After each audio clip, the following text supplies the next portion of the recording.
Good morning. आज हम class 10th mathematics में CBSE सैम्पल पेपर 1 में सेक्शन सी करेंगे।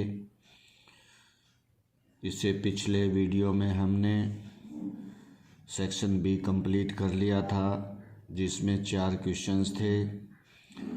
अब सेक्शन सी के अंदर भी 4 क्वेश्चंस हैं और प्रत्येक क्वेश्चन 4 मार्क्स का है। तो चलिए अब हम सेक्शन सी की ओर बढ़ते हैं। तो सेक्शन सी में क्वेश्चन नंबर जो 11 है हमारा, वो चैप्टर 13 से लिया गया है, सरफेस एरियाज एंड वॉल्यूम्स, जिसका नाम है। ये क्वेश्चन कहता है कि the internal and external radii of a spherical shell are 3 centimetre and 5 centimetre respectively. कुछ स्फेरिकल सेल है, स्फीयर जैसे बॉल होती हैं, इस तरह का सेल है, कोई स्फेरिकल सेल है। इसकी जो इंटरनल रेडियाई है वो 3 सेंटीमीटर है और एक्सटर्नल जो रेडियस है इसका वो 5 सेंटीमीटर है। अब ये कहता है इट इज़ मेल्टेड, इसको मेल्ट किया गया है। मेल्ट का मतलब होता है पिघलाना, और पिघलाने के बाद कोई नई चीज़ बनाना, इसको रिकास्ट करना। ये कहता है इसे मेल्ट करके एक सॉलिड सिलेंडर बनाया गया है। सॉलिड सिलेंडर आप समझते हैं, सिलेंडर कैसा होता है, इस तरह का सिलेंडर होता है।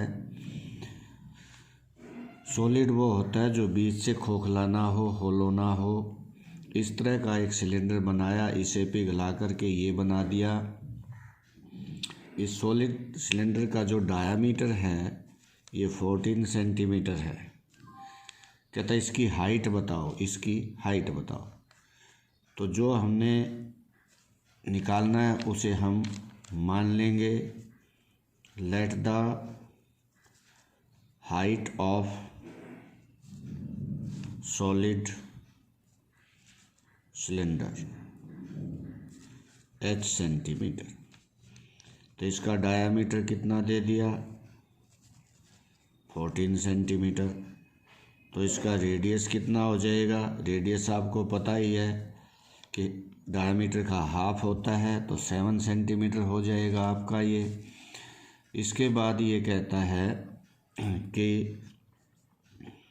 एक्सटर्नल लिख लीजिए, रेडियस ऑफ स्फेरिकल सेल, तो वो कितना दे दिया इसने। इसको हम कैपिटल R से लिख लें, तो ये इसने दे दिया 5 सेंटीमीटर, जैसा कि मैं पहले आपको बता चुका हूँ। और इंटरनल जो इसका रेडियस है स्फेरिकल सेल का, जिसको मैं R1 से ले लेता हूँ, क्यों R में पहले ले चुका हूँ। ये 3 सेंटीमीटर गिवन है, मैंने ऊपर यहाँ भी इसको दिखाया हुआ है, आप देख सकते हैं।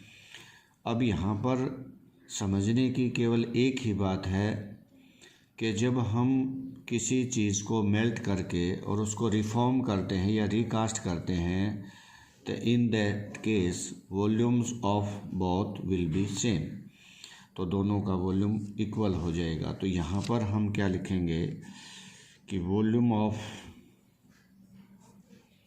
Cylinder equal to volume of spherical cell.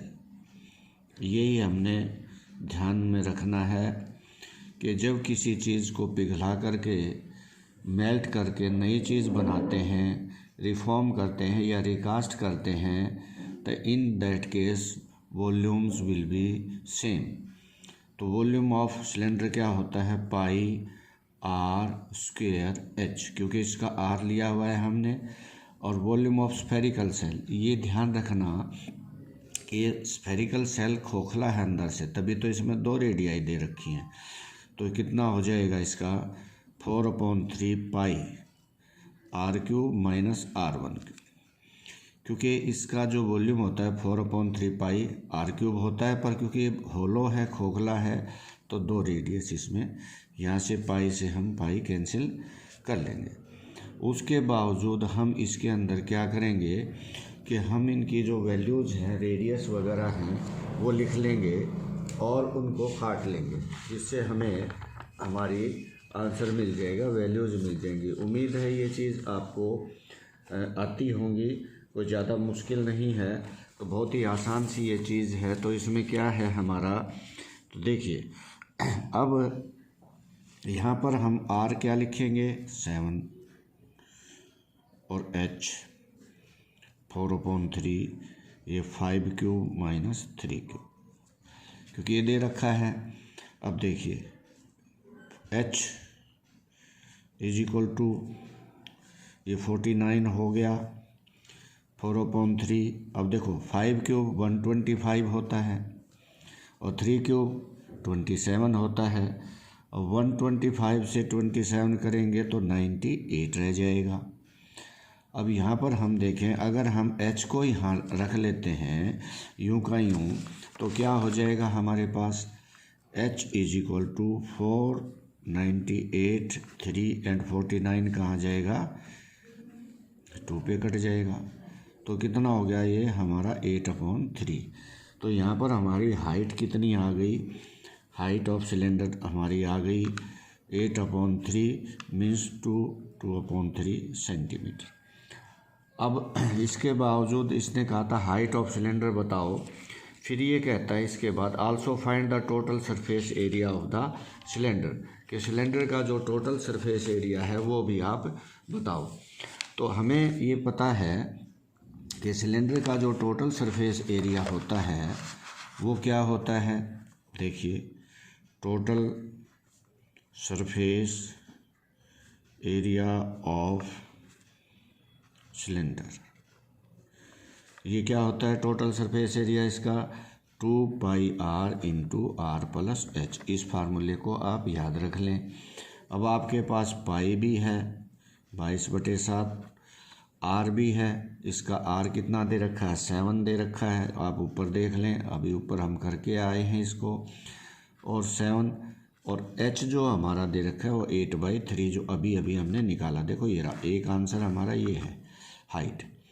अब 7 से 7 कट गया। अब इसके बाद हम क्या करेंगे 44 और यहाँ पर कितना हो गया, अगर हम इसको 7 3 जा 21 और 8 29/3, तो हमारा ये टोटल कितना हो जाएगा, अगर इसको मल्टीप्लाई करेंगे तो इतना centimetre square.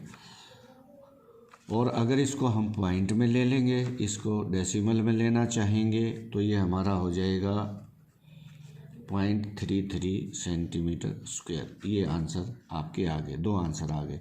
Total surface area ये है और हाइट ये, तो यहाँ पर आंसर लिख देंगे height of cylinder is 2 × 2/3 centimetre and total surface area is 425.33 centimetre square.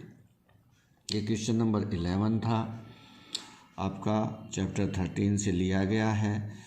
इसके अंदर आपने 2 चीज़ें सीखी हैं कि एक तो वॉल्यूम ऑफ सिलेंडर क्या होता है, वॉल्यूम ऑफ स्फेरिकल सेल क्या होता है, और total surface area of cylinder क्या होता है।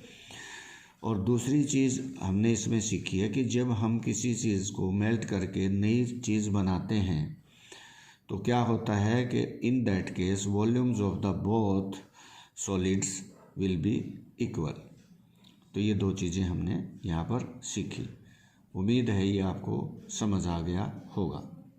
Thank you, have a nice day.